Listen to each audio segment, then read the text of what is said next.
राधे दोस्तों, कैसे हैं आप सभी। आशा करती हूँ आप सभी बहुत अच्छे हैं और अपना ख्याल रख रहे हैं। राधा रानी अपनी कृपा आप सब पर बनाए रखें। दोस्तों, आज हम लोग बात करने वाले हैं छठ की। छठ पर्व पर जो व्रत रखना है उसके बहुत सारे क्वेश्चन हैं लोगों के मन में। बहुत सारे कमेंट आए हुए हैं, पूरा कमेंट बॉक्स आप लोगों के क्वेश्चन से भरा पड़ा है। तो सोचा इस पर एक वीडियो बना देती हूँ जिससे कि आप लोगों को आसानी हो सके व्रत को समझने में और सारी चीज़ें करने में। तो मैं एक एक क्वेश्चन पढ़ती जाऊँगी और आप लोगों को उसका रिप्लाई करती जाऊँगी। तो चलिए वीडियो शुरू कर लेते हैं और अच्छे से समझ लेते हैं कि क्या करना है, कैसे, किन किन बातों का विशेष रूप से हमें ध्यान रखना है। चलिए वीडियो शुरू कर लेते हैं। लेकिन उससे पहले अगर अभी तक आपने मेरे चैनल को सब्सक्राइब नहीं किया है तो चैनल सब्सक्राइब कर लीजिएगा, बेल आइकन को दबाना बिल्कुल ना भूलिएगा। जानकारी अच्छी लगे तो वीडियो को लाइक शेयर ज़रूर कीजिएगा। सबसे पहली चीज़ है कि जो छठ का पर्व है, ये छठ महापर्व है, ये लोक आस्था का पर्व है।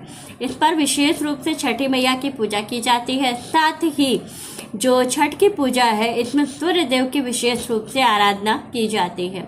सनातन धर्म में डूबते हुए सूर्य को अर्घ्य देने की भी बड़ी सुंदर परंपरा है। इस परंपरा के अनुसार जो डूबते हुए सूर्य को अर्घ्य देते हैं, अपनी कामना कहते हैं, तो सूर्य देव बहुत जल्दी हमारी कामना को सुनते हैं।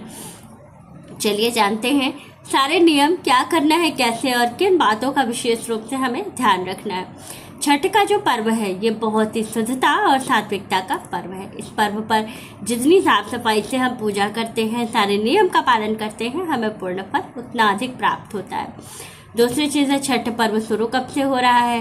तो छठ पर्व की जो शुरुआत है वो 25 अक्टूबर से हो जा रही है।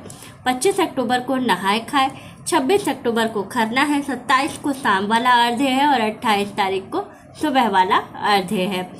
तो ये तो बात हो गई आपके छठ पर्व की। अब विशेष रूप से जानते हैं जो लोगों के क्वेश्चन है, क्या छोड़ करके हम छठ का व्रत कर सकते हैं या नहीं कर सकते हैं। तो देखिए, अगर आपने किसी जो है मन्नत के उससे जो है व्रत को उठाया है तो मन्नत एक बार मान करके पूरी करने के बाद छोड़ा नहीं जाता है। कम से कम आपको 5 बार छठ की पूजा करनी होती है। 4 बार लगातार आप कीजिएगा, 5वीं बार जब आप कीजिएगा, 5वीं बार जब आप छठ की पूजा कीजिएगा तो आपको क्या करना है कि जो है इसमें उद्यापन किया जाता है या बैठाया जाता है, जिसे कहते हैं कि छठ बैठा दिया जाता है। तो 5वीं साल जब आप छठ बैठाइएगा तब आपको जो है व्रत आप छोड़ सकते हैं। उसके पहले तक आपको करना ही है। छोड़ के किस साल रहे, फिर अगले साल नहीं रहे, फिर उसके अगले साल रहे, तो ऐसे आपको व्रत नहीं करना है। इस बात का विशेष रूप से आप ज़रूर ध्यान रखिएगा। दूसरी चीज़ है मरने जीने में कितने दिनों बाद हमें पूजा छठ की करनी चाहिए।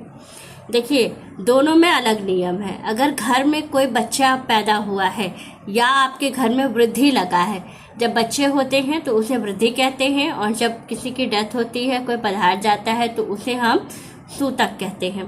ठीक है। तो जो वृद्धि होती है, वृद्धि में 12 दिन के बाद यानी कि 13वां दिन अगर आपका पड़ रहा है तो आप पूजा कर सकती हैं, व्रत कर सकती हैं। सूतक लगा हुआ है, अगर कोई पधार गया है, सूतक लगा है, तो 13 दिन का जब 13वीं हो जाती है और साथ ही आपके यहाँ बरसी हो जाए उस व्यक्ति की, तभी आपको पूजा करनी है, व्रत उठाना है या नहीं भी उठाना है। अगर आप प्रत्येक साल करते आ रही हैं लेकिन इस साल ऐसा कुछ हो चुका है कि आप नहीं कर सकती हैं, तो व्रत तो आपको नहीं छोड़ना है, व्रत आपको करना ही है। भले ही आप अगल बगल किसी से पूजा करवा लीजिए, कोई अगर आपके पड़ोस में कोई जानने वाला या कोई आपका फैमिली मेम्बर जो दूर का रिलेटिव है आपका, वो व्रत करता है, पूजा करता है, जो आपका ब्लड रिलेटिव नहीं है, तो आप उससे पूजा करवा सकती हैं। लेकिन व्रत आपको नहीं छोड़ना है, क्योंकि 13 दिन पे 13वीं होने के बाद भी अगर बरसी नहीं हुई है तो आपको पूजा नहीं करनी है। इस बात का ध्यान रखिएगा। लेकिन अगर वृद्धि लगा हुआ है, बच्चे का जन्म हुआ है, तो 12 दिन की बच्चे की बरही अगर हो गई है तो आप व्रत कर सकती हैं, पूजा कर सकती हैं, उसमें कोई परेशानी वाली बात नहीं है। दूसरी चीज़ है ऑपरेशन, बीमारी या गर्भावस्था में हम व्रत और पूजा कैसे करें। देखिए, अगर ऑपरेशन किसी चीज़ का आपका हुआ है तो आप ऐसी कंडीशन में आपके हस्बैंड आपके व्रत को कर सकते हैं, पूजा कर सकते हैं। कोई बीमारी ऐसी लंबी आपको लग गई है जिसमें आपको भूखा नहीं रहना है, आपको व्रत नहीं करना है, तो आप अपने पति को व्रत करा करके व्रत को बैठा दीजिए, यानी कि छठ मैया की जो पूजा है उसको आप बैठा दीजिए और अगले साल से उनसे इसी साल क्षमा मांग लीजिए कि हमको ऐसी बीमारी है और हम व्रत नहीं कर सकते हैं, इसलिए हम क्षमा प्रार्थी हैं। अगर आप ओल्ड एज हैं और आपके साथ बहुएं हैं आपके घर में, तो आप अपना व्रत जो है बहू को दे सकती हैं। लेकिन अगर बहू नहीं है तो आप व्रत का उद्यापन कर दीजिए, यही नियम होता है। दूसरी चीज़ है गर्भवती महिला। अगर कोई महिला गर्भवती है तो उसके पति को व्रत करना चाहिए और पूजन करना चाहिए। जो महिला है वो साथ में जाएगी आपके और वहाँ पर वो रहेंगी, वो सारी पूजा आपको बताएंगी। जैसे पूजा है वैसे आप करिएगा, वो आप अर्घ्य दीजिएगा। उनका जो सूप लेके जो अर्घ्य देने का जो नियम होता है वो सारा कुछ आपके पति करेंगे, क्योंकि पत्नी की पूजा पति कर सकते हैं। और फिर माँ से या सूर्य भगवान से आप बोलिएगा कि इस साल मेरी ऐसी स्थिति है, हम व्रत नहीं किए हैं, पूजा नहीं किए हैं, अगले साल से हम पुनः इस पूजा को फिर से करेंगे। तो इस नियम को मानते हुए आपको इस व्रत को करना चाहिए।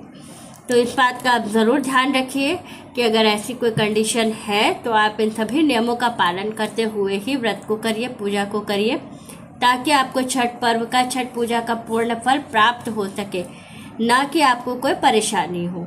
तो इस बात का ज़रूर ध्यान रखिएगा कि ये गलती आपसे नहीं होनी चाहिए। जो सारी चीज़ें हैं ये बहुत बहुत महत्वपूर्ण है, इन नियमों का पालन करना बहुत ज़रूरी है। तो वीडियो अच्छी लगे, जानकारी अच्छी लगे और आई होप कि आप लोगों को आपके क्वेश्चन का आंसर मिल गया होगा। जितने लोगों ने भी कमेंट किया था उन सभी लोगों के लिए ये वीडियो थी। बहुत से लोगों के मन में भी ये क्वेश्चन होगा, लेकिन लोग कमेंट नहीं कर पाते, हर कोई कमेंट नहीं कर पाता है। तो आप तक वीडियो के माध्यम से इसीलिए पहुंचा रही हूं ताकि आप लोगों को भी इसका जो लाभ है वो मिल सके और आपको इसकी जानकारी मिल सके। तो वीडियो अच्छी लगे, जानकारी अच्छी लगे तो लाइक, शेयर और सब्सक्राइब ज़रूर कीजिएगा। राधे राधे दोस्तों।